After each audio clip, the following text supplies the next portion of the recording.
Hello friends, हम लोग कक्षा 11वीं बायोलॉजी एनसीईआरटी का 6वां अध्याय पढ़ रहे हैं, पुष्पी पादपों की शारीरिकी।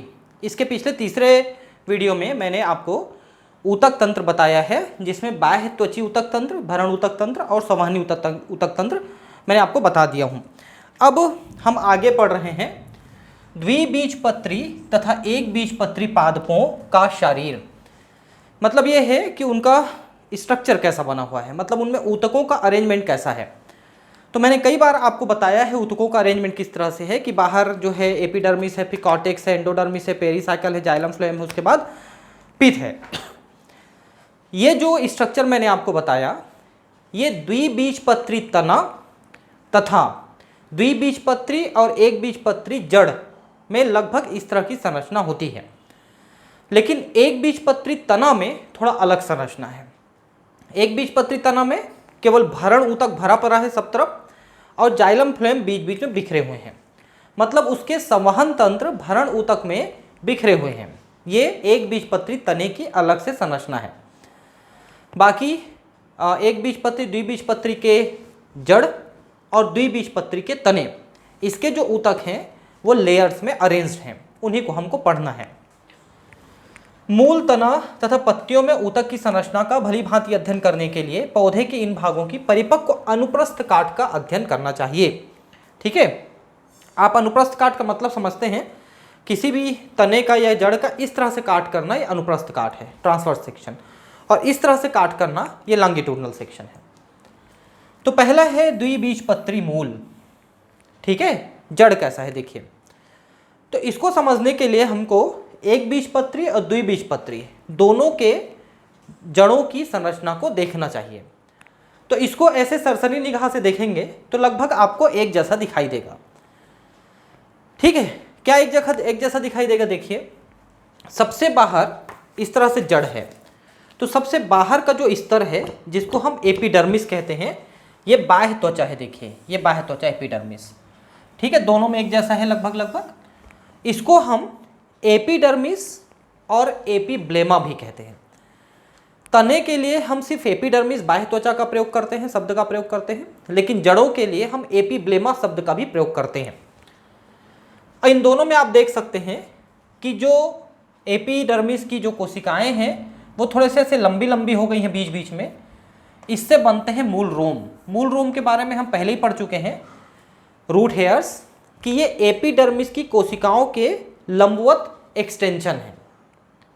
ठीक है, और ये जल तथा खनिज लवण का अवशोषण करते हैं। जिनमें ये मूल रोम विकसित नहीं हो पाते हैं वो जल का अवशोषण नहीं कर पाते हैं, जैसे पाइनस है। तो फिर क्या होता है, तो उनकी जड़ में ऐसे पूरा फंगस का एक जाल बिछ जाता है, पूरा जाल जैसा। ठीक है, उसे हम कहते हैं माइकोराइजा। इसके बाद देखिए, इसके अंदर जो है एपिडर्मिस के अंदर बहुत सारे लेयर कॉर्टेक्स के हैं। तो ये पूरे लेयर जो है कॉर्टेक्स के दिख रहे हैं आपको, ये पूरे लेयर कॉर्टेक्स के। इसमें आपको हाइपोडर्मिस अलग से दिखाई नहीं देगा, क्योंकि जड़ जमीन के अंदर है, तो इनको बदलते प्राकृतिक वातावरण से ज़्यादा रूबरू होना नहीं पड़ता है, इसलिए इनमें अलग अलग दो लेयर नहीं बढ़ते हैं। एक ही टाइप के लेयर हैं जो बने हुए हैं मृदोतक कोशिकाओं के, पेरेनकाइमेटस कोशिकाओं के। ठीक है, दोनों में एक जैसे हैं। फिर इसका जो अंतिम लेयर होता है उसे हम कहते हैं एंडोडर्मिस। ठीक है, ये एंडोडर्मिस है, ये अंतिम लेयर है एंडोडर्मिस। ठीक है, ये कॉर्टेक्स का अंतिम लेयर एंडोडर्मिस होता है। उसके बाद होता है पेरीसाइकल। ये देखिए, पेरीसाइकल है जिसको परिरंभ कहते हैं, पेरीसाइकल। ठीक है, ये इसमें एक से ज़्यादा लेयर पेरीसाइकल के हो सकते हैं, बस ये कभी कभी देखने को मिलता है। उसके बाद पूरा ये अंदर में जो भरे हुए हैं, इसके अंदर ये भरण ऊतक है जिसको हम पिथ कहते हैं, पिथ। और इसी पिथ में आपको जाइलम फ्लोएम देखने को मिलते हैं। ये जाइलम है जो आपको दिख रहे हैं, और इनके बीच बीच में यहाँ पर फ्लोएम होते हैं। यहाँ पर स्पष्ट रूप से नहीं दिख रहे हैं, ये फ्लोएम होते हैं। इसी को कहते हैं अरीय संवहन तंत्र, रेडियल, जिसमें जाइलम फ्लोएम अलग अलग होते हैं। मैंने पिछले वीडियो में आपको ऊतक तंत्र में, संवहन ऊतक में बताया है आपको कि जाइलम फ्लोएम अलग अलग होते हैं, तो उसे रेडियल या अरीय कहते हैं। और जाइलम फ्लोएम एक एक साथ रहते हैं तो उसे अपन कंजॉइंट या संयुक्त कहते हैं। तो जो अलग अलग वाले हैं वो जड़ में रहते हैं और एक वाले तने में होते हैं। तो यहाँ पर अलग अलग देख सकते हैं यहाँ पर आप थोड़ा अंतर देखिए। अंतर ये है, एक तो डाइकॉट में जाइलम फ्लोएम के बंडल्स की संख्या आपको 4 दिखाई दे रही है, अधिकतम इसमें 6 होती है। ठीक है, ये अधिकतम 6 होती है लेकिन 4 इसमें सामान्य होती है। और ये जो पित्त की मात्रा है इसमें कम होती है, जबकि यहाँ पर पित्त की मात्रा ज़्यादा है और जाइलम फ्लोएम के बंडल्स की मात्रा भी ज़्यादा है।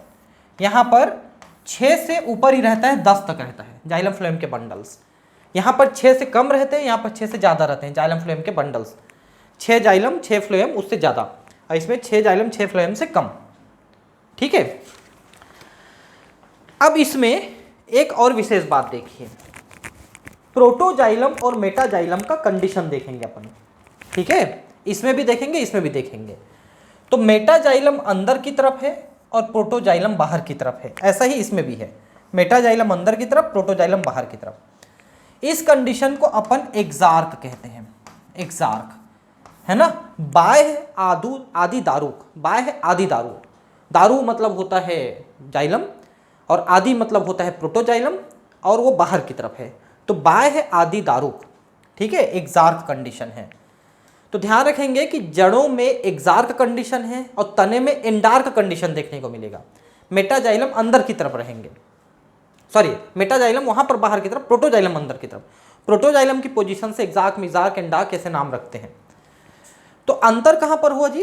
अंतर हुआ ये स्टील के अंदर। स्टील किसको कहते हैं? जिसके अंदर बंद रहते हैं जाइलम फ्लोएम।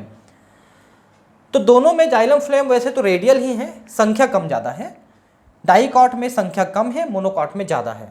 दूसरा, इसमें पित्त की मात्रा कम है, इसमें पित्त की मात्रा ज़्यादा होती है। यहाँ पर फोटो में नहीं समझ में आ रहा है, लेकिन रियल चीज़ जो मैं आपको बता रहा हूँ ये है कि एक बीजपत्री तने में, जड़ में पित्त की मात्रा ज़्यादा और जाइलम फ्लोएम की मात्रा ज़्यादा होती है, इसमें दोनों की मात्रा कम होती है। ठीक, चित्र को देखो, इसमें सूरजमुखी मूल की अनुप्रस्थ काट को दिखाया गया है। देखिए, द्विबीजपत्री पौधे का अध्ययन करने के लिए हम सूरजमुखी को लेते हैं, सनफ्लावर को, और अगर एक बीजपत्री का अध्ययन करना है तो अपन मक्के की संरचना को देखते हैं, मेज। ठीक है, भीतरी ऊतकों के विन्यास को निम्नलिखित रूप में प्रस्तुत किया गया है। देखिए, सबसे बाहरी भित्ति मूलीय त्वचा है, जिसको अपन एपिडर्मिस भी कहते हैं और एपिब्लेमा भी कहते हैं। इसमें नलिकाकार सजीव घटक होते हैं, है ना। इनमें से कुछ कोशिकाएं बाहर की ओर निकली होती हैं, जो एक कोशिकी मूल रोम बनाती हैं। तो मूल रोम के बारे में मैंने आपको बताया कि इस तरह से एपिडर्मिस की कोशिकाएं लंबी लंबी ये संरचनाएं बना लेती हैं उंगलियों जैसे, इसी को हम कहते हैं मूल रोम। आप किसी जड़ में लेंस लगा के देखेंगे तो छोटी छोटी खूंटी के रूप में दिखाई देंगे। ठीक है, इसी से जल खनिज लवण का अवशोषण होता है। वलकुट में पतली भित्ति वाली पेरेनकाइमेटस कोशिकाओं की कई परतें होती हैं, जिसको अपन कॉर्टेक्स कह रहे थे। वलकुट कॉर्टेक्स मतलब ये पूरे लेयर, और इसी के अंदर के लेयर को हम एंडोडर्मिस कह रहे थे, है ना। इनके बीच में अंतरः कोशिकीय स्थान हो सकता है, होता हो, है ना, होता ही है। वलकुट की सबसे भीतरी परत अंतःत्वचा कहलाती है, एंडोडर्मिस कहलाती है। सबसे भीतरी त्वचा एंडोडर्मिस कहलाती है।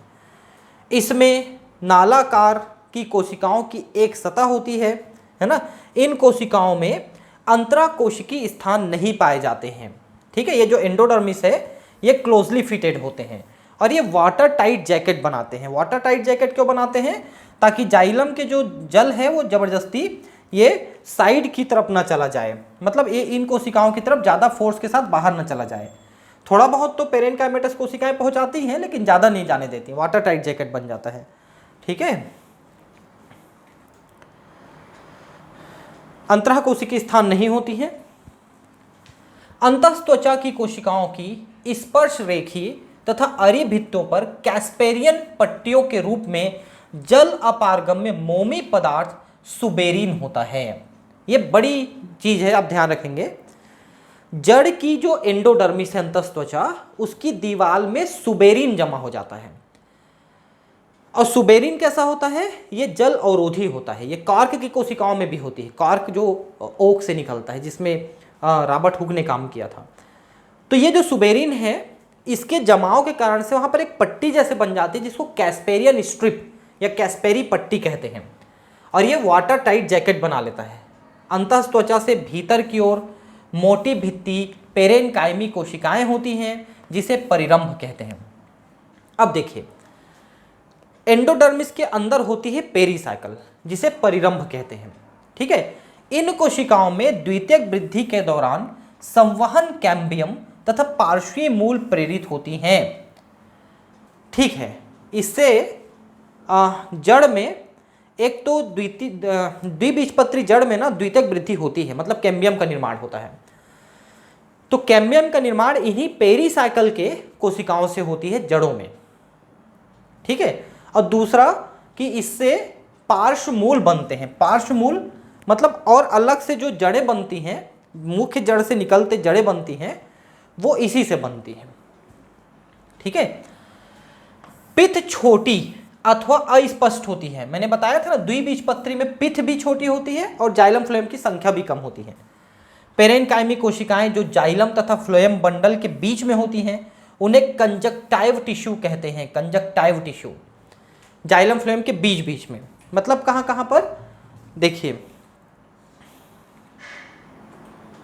एक मिनट दिखाता हूं।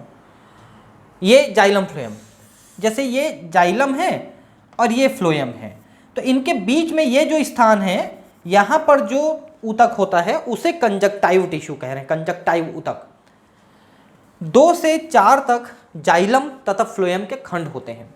मैंने कहा ना, इसमें जाइलम फ्लोएम कम होते हैं, 6 से कम होते हैं, तो 2 से 4 होते हैं। ठीक है, इसके बाद जाइलम तथा फ्लोएम के बीच एक कैम्बियम छल्ला बनता है। देखिए यहीं पर ना, यहीं पर कैम्बियम का छल्ला बन जाता है। ये जो पेरीसाइकिल है, यहीं पर जाइलम फ्लोएम के बीच में कैम्बियम की रिंग बना लेती है ऐसे, और यही कैम्बियम रिंग जो है नई जाइलम फ्लोएम को बनाता है। इधर जाइलम है ना, इधर फ्लोएम, इधर जाइलम, इधर फ्लोएम, ऐसे बनाते चले जाता है। इसी से द्वितीयक वृद्धि होती है, क्योंकि द्विबीजपत्री तने में और द्विबीजपत्री जड़ में द्वितीयक वृद्धि होती है, एक बीजपत्री में नहीं होता है। ठीक है, और इसी द्विबीजपत्री के कारण से, द्वितीयक वृद्धि के कारण से द्विबीजपत्री पौधे बड़े हो जाते हैं, उनके तने और जड़ दोनों बड़े हो जाते हैं। अंतःत्वचा के अंदर की ओर सारे ऊतक जैसे परिरंभ, संवहन ऊतक तथा पिथ मिलकर रंभ या स्टील बनाते हैं, है ना।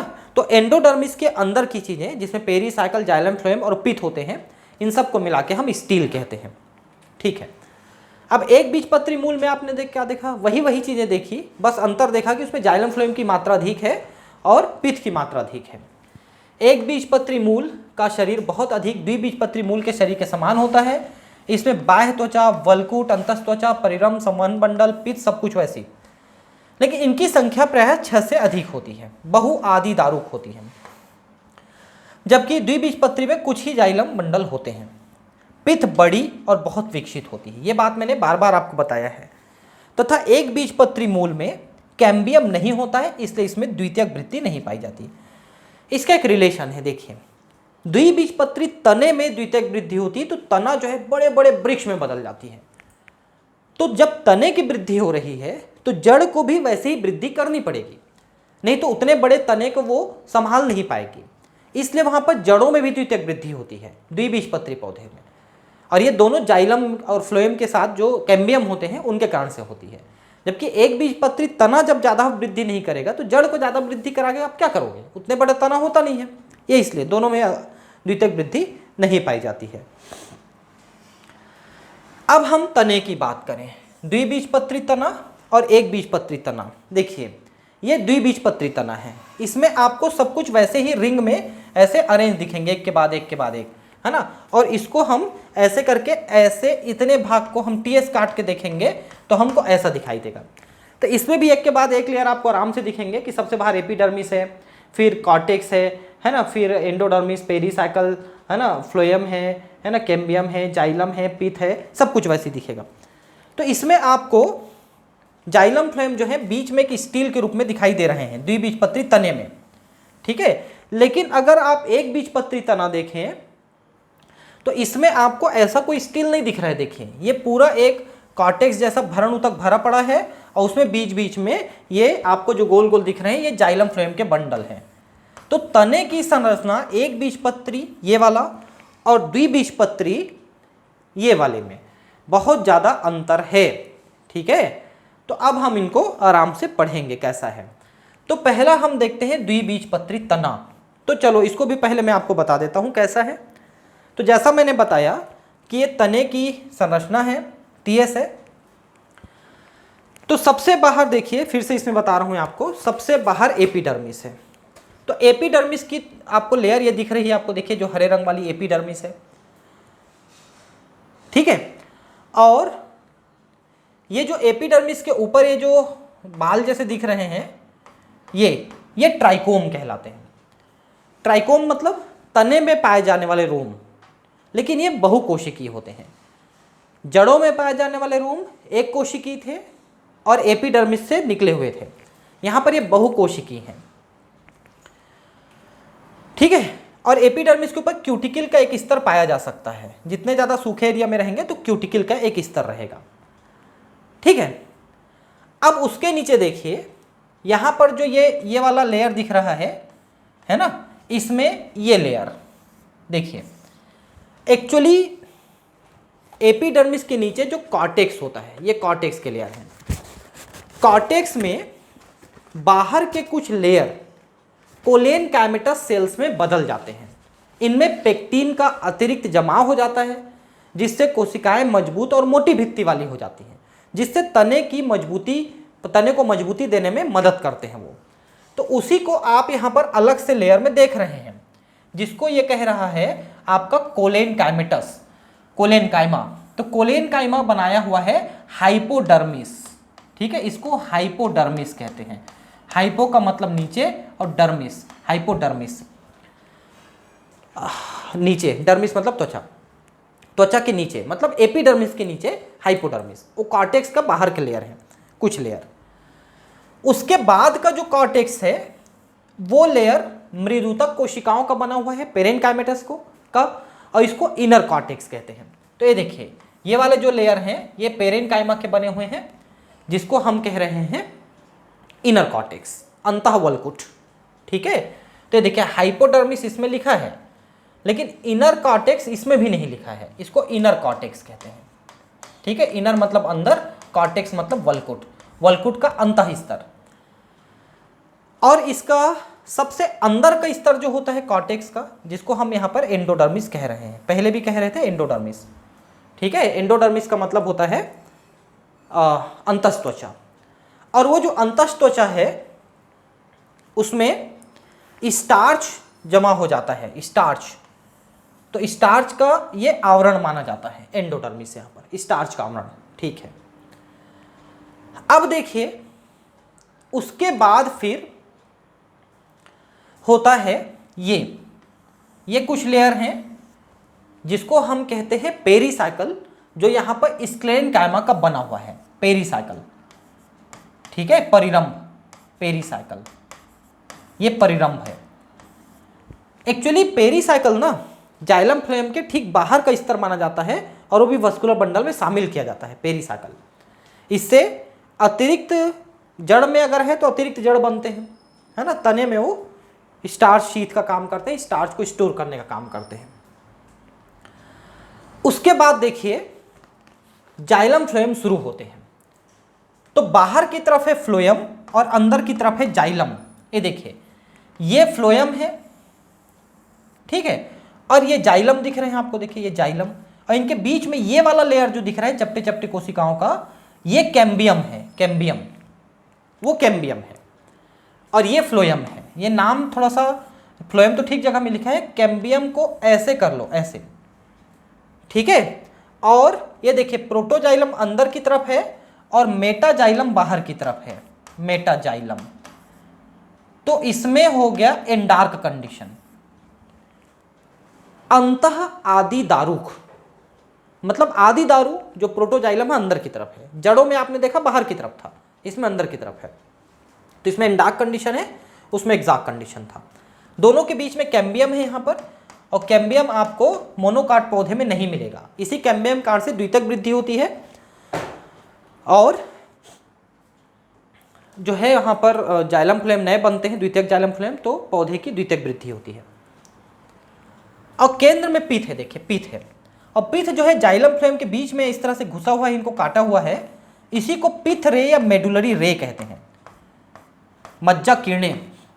पिथ रे, मेडुलरी रे या मज्जा किरणें, इसी को कहते हैं। ठीक है, तो सबसे बाहर एपिडर्मिस, उससे कुछ रोम जुड़े हुए, एपिडर्मिस के नीचे कॉर्टेक्स, कॉर्टेक्स 2 लेयर में बटा हुआ, एक तो बाहर के कुछ लेयर कोलेनकाइमेटस हो जाते हैं जिसको हाइपोडर्मिस कहते हैं, बाकी इनर कॉर्टेक्स पेरेन्काइमा का बना हुआ, और उसका अंतिम लेयर हो जाता है आपका एंडोडर्मिस। एंडोडर्मिस के बाद पेरीसाइकल है, पेरीसाइकल स्क्लेनकाइमा का बना हुआ, स्टार्च इसमें रहता है, और उसके बाद है फ्लोएम, फ्लोएम के बाद ये कैम्बियम, कैम्बियम के बाद जाइलम है पूरे, और जाइलम के बीच बीच में पिथ घुसा हुआ आप देख सकते हैं, जाइलम फ्लोएम के बीच में पिथ रे है ना, ये पिथ है अंदर में। और जाइलम कैसा है, तो जाइलम में प्रोटोजाइलम अंदर की तरफ है, मेटाजाइलम बाहर की तरफ है। क्लियर है, तो इसलिए ये एंडार्क कंडीशन है। और जो जाइलम फ्लोएम के बीच में घुसा हुआ पिथ है, ये मज्जा किरणें पिथ रे बनाती हैं। ठीक है, अब एक चीज यहां पर समझ लीजिए ताकि आगे आपको द्वितीयक वृद्धि समझने में आसानी हो। यहां पर आप देख सकते हैं कि जाइलम फ्लोएम के बीच में कैम्बियम का एक स्तर है, इस कैम्बियम को हम कहते हैं intrafascicular cambium, intrafascicular cambium. Intra का मतलब होता है अंदर, और फेसिकुलर का मतलब होता है संवहन ऊतक, संवहन ऊतक के अंदर पाया जाने वाला कैम्बियम। ठीक है, और बाद में जब द्वितीयक वृद्धि होना रहता है तो ये बाहर में भी ये कैम्बियम ऐसे और बन जाते हैं, ऐसे ऐसे कैम्बियम बन जाते हैं ऐसे बाहर में। ये जो बाहर में बने इसको कहते हैं इंटरफेसिकुलर, इंटरफेसिकुलर। ये पहला वाला इंट्रा, ये दूसरा वाला इंटर। इंट्रा वाला कौन है, जो पहले से अंदर में है, जाइलम फ्लोएम के बीच में है, ये इंट्रा थे। बाद में बाहर वाले भाग में भी बने, ये इंटर हुए। इंटर मतलब बाहरी, संवहन ऊतक के बाहर बनने वाले कैम्बियम। इससे क्या होता है कि पूरा एक कैम्बियम रिंग बन जाता है, इसको वेस्कुलर कैम्बियम रिंग कहते हैं। वेस्कुलर कैम्बियम रिंग 2 भाग का बना हुआ है, इसमें अंदर वाला भाग इंट्रा और बाहर वाला भाग इंटर होता है, इससे बना हुआ है कैम्बियम रिंग, इसको वेसिकुलर कैम्बियम रिंग कहते हैं। और ये कैम्बियम रिंग क्या करता है, जिधर फ्लोएम है उधर फ्लोएम बनाता है, जिधर जाइलम है उधर जाइलम बनाता है, जिधर मेडुलरी रे उधर मेडुलरी रे बनाता है। और जो बनाता है उसी को द्वितीयक ऊतक कहते हैं, सेकेंडरी ग्रोथ, द्वितीयक ग्रोथ, द्वितीयक वृद्धि। ये कब बनाता है, जब पौधा थोड़ा सा बड़ा हो जाता है तब ये बनने शुरू होते हैं, और इससे पौधे के तने में और स्तर बनते चले जाते हैं जाइलम फ्लोएम के, तो तना मोटा और बड़ा होता चला जाता है, इसीलिए वो वृक्ष बनते हैं, बड़े बड़े वृक्ष, मोटे मोटे वृक्ष। समझ पाए आप लोग कैसे हुआ, अंदर में जो है वो इंट्रा और बाहर में है वो इंटर, ऐसे करके पूरा एक कैम्बियम रिंग बन जाता है। इसको अपन कहते हैं वेसिकुलर कैम्बियम रिंग, संवहनी ऊतक कैम्बियम रिंग कहते हैं। और इससे जाइलम की तरफ जाइलम, जिसको सेकेंडरी जाइलम, फ्लोएम की तरफ सेकेंडरी फ्लोएम, और मेडुलरी रे की तरफ सेकेंडरी मेडुलरी रे, ये बनते चले जाते हैं, और इससे द्वितीयक वृद्धि होती है पौधे में, सेकेंडरी ग्रोथ होती है। ठीक है, एक प्रारूपिक शैशव द्विबीजपत्री तने के अनुप्रस्थ काट में निम्नलिखित संरचनाएं होती हैं। बाह्य त्वचा एपिडर्मिस तने की सबसे बाहरी रक्षी सतह है, यह क्यूटिकल पतली परत से ढकी रहती है। क्यूटिकल आपको सिर्फ तने में और पत्तियों में देखने को मिलेगी, जड़ में नहीं देखने को मिलती है, क्योंकि क्यूटिकल जो होती है वो मोम की बनी हुई सतह है, और ये वाष्पोत्सर्जन को रोकती है, वाष्पोत्सर्जन को। ठीक है, इसलिए तने में और पत्तियों में तो है, लेकिन जड़ में आवश्यक नहीं है। और जितने ज़्यादा सूखे एरिया में है पौधा, उसमें इस क्यूटिकल का आवरण उतना ज़्यादा रहेगा, क्योंकि वो ज़्यादा बचाएगा पानी को। इस पर कुछ बहुकोशिकी एक पंक्तिक त्वचा रोम तथा कुछ रंध्र होते हैं।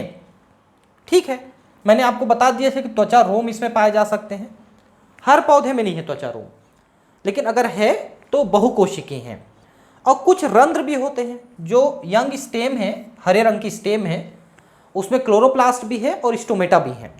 ठीक है, बाह्य त्वचा तथा परिरंभ के बीच कोशिकाओं की बहुत सी सतहें होती हैं जिन्हें वल्कुट कहते हैं। तो मैंने बताया कॉर्टेक्स, एपिडर्मिस के नीचे पूरा कॉर्टेक्स भरा पड़ा है और कॉर्टेक्स के अंदर का लेयर एंडोडर्मिस और बाहर के कुछ लेयर हाइपोडर्मिस कहलाते हैं। और हाइपोडर्मिस जो है यहाँ पर कोलेनकाइमेटस है। इसके 3 भाग हैं, लिखा है 3 क्षेत्र। बाह्य अधस त्वचा, ये हिंदी आ गया।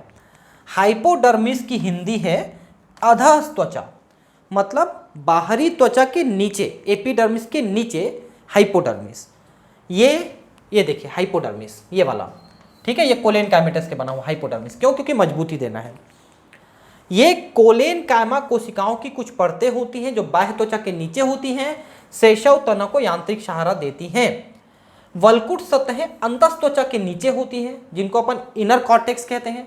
इसमें गोलाकार पतली भित्ति वाले पेरेन्काइमेटस कोशिकाओं की कुछ परतें होती हैं, उसमें सुस्पष्ट अंतराकोशिकीय स्थान होते हैं।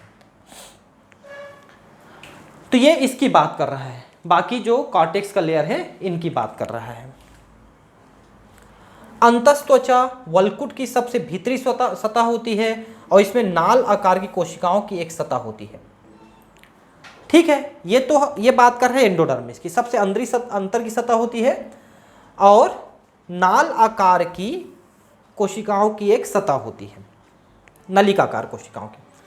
इन कोशिकाओं में स्टार्च प्रचुर मात्रा में होती है, इसलिए इसको स्टार्च अक्षद भी कहते हैं। मैंने बताया आपको स्टार्च शीट जो है एंडोडर्मिस को कहा जाता है क्योंकि एंडोडर्मिस बहुत सारी स्टार्च को स्टोर कर लेता है। हालांकि ये जो पेरिसाइकल है भी कुछ स्टार्च को संग्रहित करता है, लेकिन ज़्यादा संग्रहित करता है एंडोडर्मिस। परिरंभ, अब पेरिसाइकल जो एंडोडर्मिस के नीचे, अंतःत्वचा के नीचे और फ्लोएम के ऊपर स्थित होती है। इनमें स्क्लेनकाइमा की कोशिकाएं अर्धचंद्राकार समूह में स्थित होती हैं। ठीक है, यह तो हो गया आपका परिरंभ, पेरिसाइकल। अब देखिए कि ये अब मज्जा किरणों की बात करेगा। ये जो मज्जा किरणें हैं इनकी बात करेगा कि जो पीत है बीच बीच में मज्जा किरणों के रूप में घुसी हुई हैं। ठीक है, संवहन मंडलों के बीच अरीय रूप में विन्यस्त पेरेन्काइमा कोशिकाओं की कुछ सतहें होती हैं जो मज्जा किरण बनाते हैं। बहुसंख्य संवहन मंडल एक छल्ले में होते हैं। संवहन मंडलों का छल्ले में बना होना द्विबीजपत्री तने का गुण होता है। तो इस तरह से एक रिंग के अंदर बंद हैं सारे जाइलम फ्लोएम संवहन मंडल, इसे स्टील कह सकते हैं। यहाँ पर भी प्रत्येक संवहन मंडल संयुक्त मध्य आदि दारुक, ये नाम फिर गलत लिखा है, ये है मध्य की जगह बाह्य नहीं, अंतः आदि दारुक, अंतः आदि दारुक, एंडार्क कंडीशन। ठीक है, एंडार्क कंडीशन तथा खुले होते हैं क्योंकि इनके बीच में जाइलम और फ्लोएम के बीच में कैम्बियम होते हैं। तने में पित्त केंद्र में होती है, इसमें गोलाकार पेरेन्काइमा कोशिकाएं होती हैं। इन कोशिकाओं के बीच में अंतराकोशिकीय स्थान होते हैं। तो आपको कुल मिला के ये बताया कि जाइलम फ्लोएम के बीच में चूंकि कैम्बियम है इसलिए खुला संवहन तंत्र है। एक बीजपत्री पौधे में नहीं होता ये फ्लोएम, एक कैम्बियम, इसलिए बंद प्रकार का होता है। मैंने इसको पिछले वीडियो में भी काफ़ी अच्छे से बताया है आपको, तो थोड़ा सा ध्यान रखेंगे इन सब चीज़ों को। अब एक बीजपत्री तना आप देखिए, तो एक बीजपत्री तने में ऐसी कोई अलग अलग स्तरें नहीं है। सबसे बाहर बाह्य त्वचा है, ठीक है, इसके नीचे कॉर्टेक्स के पूरे भरे पड़े हैं, पूरा कॉर्टेक्स, लेकिन इसमें भी हाइपोडर्मिस है। हाइपोडर्मिस यहाँ पर स्क्लेनकाइमा का बना हुआ है। द्विबीजपत्री तने में कोलेनकाइमा का था, यहाँ पर स्क्लेनकाइमा का बना हुआ है। ठीक है, हाइपोडर्मिस। और जाइलम फ्लोएम जो हैं इस तरह से कॉर्टेक्स में बिखरे पड़े हैं, आप देख सकते हैं कॉर्टेक्स में बिखरे पड़े हैं, है ना। अब इनके जाइलम फ्लोएम की जो व्यवस्था है बिल्कुल वैसे ही है जैसे कि यहाँ पर था, एक द्विबीजपत्री तने में था, वैसे ही है कि इसमें जाइलम फ्लोएम एक साथ रहेंगे, संवहन मंडल एक साथ हैं, देखिए। ठीक है, और इसमें भी वैसे ही है, अंतः आदि दारुक है, प्रोटोजाइलम अंदर की तरफ, मेटाजाइलम बाहर की तरफ। और ये वाई आकार में दिखते हैं आपको, ये वैसे वाई आकार में दिखते हैं इनके संवहन मंडल। एक बीजपत्री तने की शारीरिक रचना द्विबीजपत्री तने से कुछ भिन्न है, लेकिन ऊतकों के विन्यस्त रहने के क्रम में कोई अंतर नहीं है। बाहर में आपका एपिडर्मिस है, उसके नीचे कॉर्टेक्स पूरा भरा पड़ा है, कॉर्टेक्स में हाइपोडर्मिस भी है, लेकिन हाइपोडर्मिस यहाँ पर स्क्लेनकाइमा है जबकि वहाँ पर कोलेनकाइमा था। आप देखेंगे कि एक बीजपत्री तने की बाह्य त्वचा पर त्वचारोम नहीं होते। पहली बात, पहला अंतर है, त्वचारोम नहीं मिलेंगे। एक बीजपत्री तने में अधस त्वचा स्क्लेनकाइमा कोशिकाओं की बनी होती है, वहां पर कोलेनकाइमा था। वलकुट में कई सतहें होती हैं, इनमें से बहुत से बिखरे हुए संवहन बंडल होते हैं। मैंने भी बताया कि संवहन बंडल बिखरे होते हैं। संवहन बंडल के चारों ओर स्क्लेनकाइमी बंडल आक्षद होती है। इसको अपन जो वस्कुलर बंडल के आक्षद होते हैं, इनको हम संवहन आक्षद या बंडल शीथ सेल कहते हैं, बंडल शीथ सेल। ठीक है। संवहन बंडल संयुक्त तथा बंद होते हैं। इसमें भी जाइलम फ्लोएम एक साथ हैं, लेकिन इनके बीच में कैम्बियम नहीं है। परिधि संवहन बंडल प्रायः छोटे और केंद्र में बड़े होते हैं। ठीक है, मतलब ये है कि किनारे किनारे के संवहन बंडल छोटे हैं और अंदर वाले थोड़े बड़े साइज के हैं, ये बता रही है। संवहन बंडल में फ्लोएम पेरेनकाइमा नहीं होते और इसमें जल रखने वाली गुहिकाएं होती हैं। फ्लोएम में पेरेनकाइमा नहीं है। फ्लोएम 4 चीजों का बना होता है ना? क्या क्या है? स्यू ट्यूब्स, कंपेनियन सेल, पेरेनकाइमा और फाइबर। लेकिन इसमें पेरेनकाइमा फ्लोएम के साथ नहीं है। इसको जरा ध्यान रखेंगे एक बीजपत्री पौधे में। ये पूरा मैंने आपको दिखाया अभी। ठीक है, अब यहां पर पृष्ठाधार द्विबीजपत्री पत्ती और एक बीजपत्री पत्ती है ना, इनकी संरचना भी मैं आपको फटाफट बताता हूं। देखिए पत्तियों की संरचना कैसी है पहले समझिए। देखिए ये पत्ती है, ठीक है। द्विबीजपत्री पौधे की जो पत्ती है, ये ऊपर से और नीचे से आपको थोड़े अंतर वाली दिखेगी, थोड़ी अलग दिखेगी। ऊपरी सतह थोड़ी चिकनी दिखेगी, निचली सतह थोड़ी खुरदुरी दिखेगी। इसको अपन डॉर्सी वेंट्रल लीफ कहते हैं, चपटी पत्ती। डॉर्सी वेंट्रल, डॉर्सी का मतलब नीचे, वेंट्रल मतलब ऊपर। डॉर्सी वेंट्रल सतह अलग अलग दिखते हैं, इसलिए डॉर्सी वेंट्रल लीफ कहलाएंगे द्विबीजपत्री में। और नीचे खुरदुरी इसलिए ज़्यादा है क्योंकि इसमें स्टोमेटा की संख्या ज़्यादा है, इसलिए ये खुरदुरी है। ठीक है।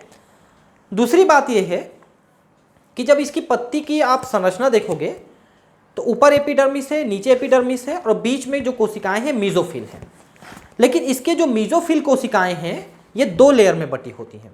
एक ऊपर की मीजोफिल कोशिकाएं जो बहुत पास पास स्थित होती हैं, देख सकते हैं एकदम भरी पड़ी हैं, पास पास स्थित होती हैं, इसे पेलिसेड कहते हैं। और नीचे में कुछ लेयर होते हैं जिनकी कोशिकाएं थोड़ी दूर दूर होती हैं, इनको स्पॉन्जी कहते हैं वो भी मीजोफिल। लेकिन मीजोफिल में पास पास वाले पेलिसेड, दूर दूर वाले स्पॉन्जी। ठीक है। और मीजोफिल सेल एक्चुअली ये पेरेनकाइमेटस सेल्स होते हैं मृदुतक, जिनमें क्लोरोप्लास्ट होते हैं, इसलिए इनको क्लोरेनकाइमा कह देते हैं। पेरेनकाइमा जिसमें क्लोरोप्लास्ट होते हैं उसे क्लोरेनकाइमा कह देते हैं। ठीक है, तो ये अंतर है। दूसरी बात कि इसमें जो जाइलम फ्लोएम है ये बिल्कुल वैसे ही है जैसे कि तने में है। ठीक है। लेकिन जब एक बीजपत्री पौधे की पत्ती की बात करोगे तो इसमें दोनों तरफ एक जैसे रहेंगे, इसलिए इसको आइसो बाइलेटरल, मतलब आइसो का मतलब एक जैसा, बाई मतलब दोनों, लेटरल मतलब आजू बाजू की सतह, दोनों की सतह एक जैसे है, आइसो बाइलेटरल। ठीक है। इसमें खुरदुरी चिकनी ऐसे अलग अलग नहीं दिखेगी, बराबर संख्या दिखेंगे, है ना। साथ में ये है कि इसके जो अंदर के लेयर हैं मीजोफिल के, वो भी 2 स्तरों में विभाजित नहीं दिखेगी, है ना। ये पूरा पैकम पैक भरे हुए आपको दिखेंगे, पर्ण मध्यों तक मीजोफिल पूरा पैक भरा हुआ। और इसके भी जो ये हैं क्या बोलते हैं, जाइलम फ्लोएम, ये भी बिल्कुल एक बीजपत्री तने के समान मिलेंगे आपको। ठीक है। तो इस तरह से पत्तियां जो है बनी होती हैं। तो इसको हम पढ़ते हैं। पृष्ठाधार, पृष्ठ मतलब पीठ, आधार मतलब सामने, तो इसको हम कहते हैं डॉर्सी वेंट्रल द्विबीजपत्री पौधा, जैसे पीपल है, बरगद है। पृष्ठाधार पत्ती के फलक की लंबवत काट 3 प्रमुख भागों बाह्य त्वचा, पर्ण मध्योतक तथा संवहन तंत्र दिखते हैं। तो ऊपर नीचे एपिडर्मिस है और मीजोफिल है और संवहन ऊतक है, जाइलम फ्लोएम।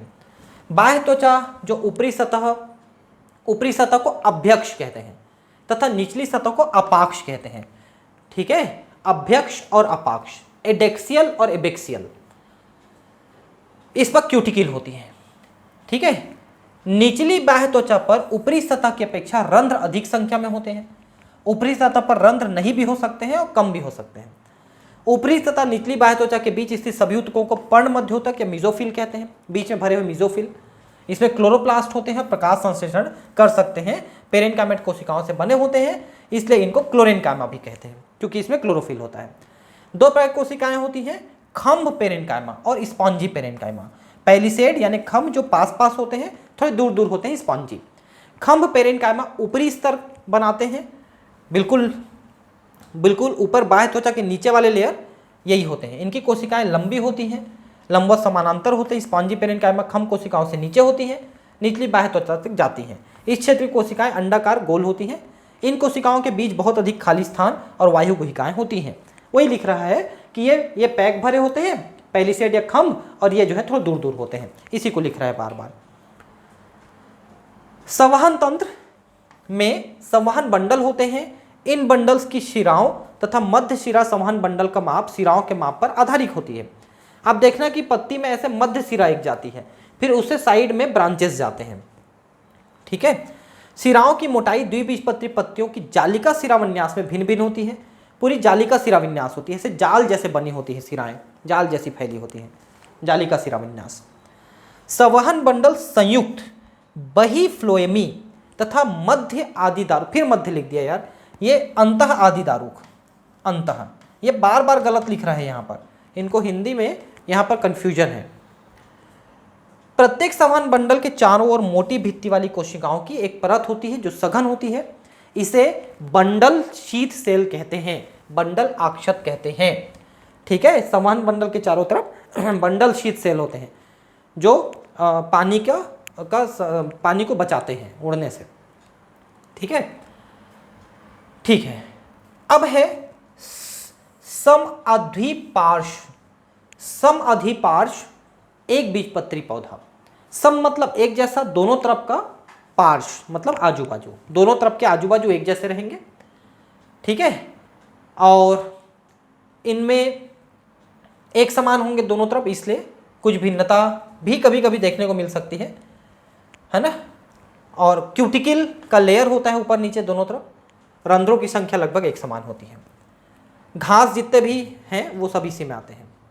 ठीक है, और घास में ऊपरी बाह्य त्वचा कुछ कोशिकाएं लंबी, खाली तथा रंगहीन होती हैं। इन कोशिकाओं को आवर्ध त्वक कोशिका कहते हैं। ठीक है, मतलब ये त्वक मतलब एपिडर्मिस की, आवर्ध मतलब बड़ी कोशिका होती है। जब कोशिकाएं स्फीत होती हैं तब ये कोशिकाएं मुड़ी हुई पत्तियों को खुलने में सहायता करती हैं। इनको बुल्ली फॉर्म सेल कहते हैं, इंग्लिश में बुल्ली फॉर्म सेल। ये क्या करते हैं, पत्तियों को ऐसे मोड़ने और खोलने में मदद करते हैं, बुल्ली फॉर्म सेल। हिंदी में इसको आवर्त त्वक कोशिका कहते हैं। ठीक है, जब पानी भर जाता है तो पत्तियां से खुल जाती है, पानी खत्म हो जाता है तो पत्तियां से मुड़ जाती हैं। वाष्पोत्सर्जन की अधिक दर होने पर ये पत्तियां वाष्पोत्सर्जन की दर को कम करने के लिए मुड़ जाती हैं। ये देखिए, एक बीजपत्री पत्तियों में शिरा विन्यास समानांतर होती है, ऐसे ऐसे समानांतर शिरा विन्यास रहेगी, जालिका जैसा नहीं बनाएगी। ठीक है, इसका पता तब लगता है जब हम पत्ती की लंबवत काट देखते हैं जिसमें संवहन बंडल का माप भी एक समान होती है। ठीक है, तो इसको मैंने आपको बहुत अच्छे से अभी बता दिया है। ठीक है, और ये आपको स्टोमेटा दिख रहे हैं, दोनों में ही इस तरह की स्टोमेटा, और ये रंध्र गुहिका दिखेगी आपको। ठीक है, ऊपर वाला नीचे वाला अपाक्ष। ठीक है, ऐसा है। ठीक, तो अब हम द्वितीयक वृद्धि, हालांकि थोड़ा सा द्वितीयक वृद्धि के बारे में आपको बता चुका हूं मैं, लेकिन फिर भी हम इसको ठीक से एक बार और पढ़ेंगे अगले क्लास में। ठीक है, मिलते हैं फिर अगले क्लास में, है ना। Thank you, bye.